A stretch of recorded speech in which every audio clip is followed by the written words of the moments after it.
Entre Quatro Paredes apresenta uma leitura ainda mais densa quando observada a partir do silêncio como elemento estruturante da narrativa, porque em toma o que não é dito pesa tanto quanto qualquer diálogo explícito. E desde as primeiras cenas o filme estabelece uma relação quase incômoda entre os personagens e o espaço que habitam, como se cada parede fosse um receptáculo de palavras engolidas e emoções adiadas. E ao rever o filme com esse foco específico percebo como o silêncio não funciona apenas como pausa, mas como linguagem própria, uma linguagem que denuncia desgaste, cansaço e uma convivência que já ultrapassou o limite do saudável. E há algo profundamente humano nessa escolha estética, pois na vida real os conflitos mais duradouros raramente explodem em gritos constantes, eles se instalam no cotidiano por meio de olhares desviados, respostas curtas e gestos automáticos, exatamente como vemos em Entre Quatro Paredes, onde a câmera insiste em permanecer alguns segundos a mais do que o confortável sobre rostos imóveis, permitindo que o espectador sinta a densidade daquele momento. E lembro-me de uma conversa antiga com um colega de profissão que dizia que o verdadeiro drama não está na ação,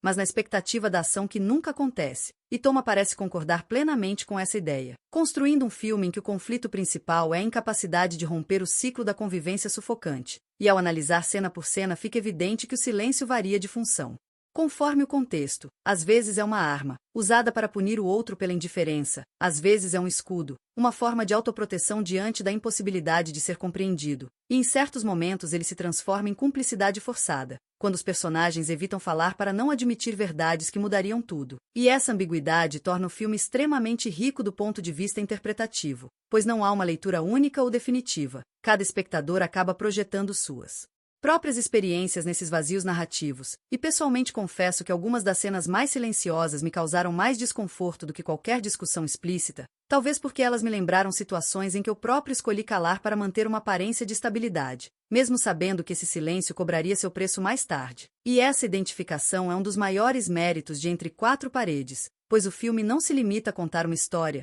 ele provoca um processo de autoanálise quase involuntário. E quando comparamos esta obra com outros filmes que exploram relações confinadas, percebemos que Toma evita soluções simbólicas óbvias ou metáforas exageradas, preferindo confiar na força do cotidiano e na repetição como motores dramáticos. E há uma cena particularmente reveladora em que os personagens compartilham o mesmo espaço sem realmente interagir, cada um preso em seus próprios pensamentos, e a ausência de diálogo ali diz mais sobre o estado daquela relação do que qualquer discussão poderia dizer. E é nesse ponto que o filme se aproxima de uma espécie de realismo emocional raro, em que o espectador não é guiado pela mão, mas convidado a observar, interpretar e sentir. E essa postura exige atenção e paciência, qualidades que nem sempre são recompensadas pelo cinema contemporâneo, mas que aqui encontram pleno sentido. E ao longo do filme o silêncio também dialoga com o tempo, pois quanto mais ele se estende, mais percebemos que os personagens estão presos não apenas ao espaço físico, mas a versões passadas de si mesmos, incapazes de evoluir ou de se reinventar. E essa estagnação é representada de forma quase dolorosa,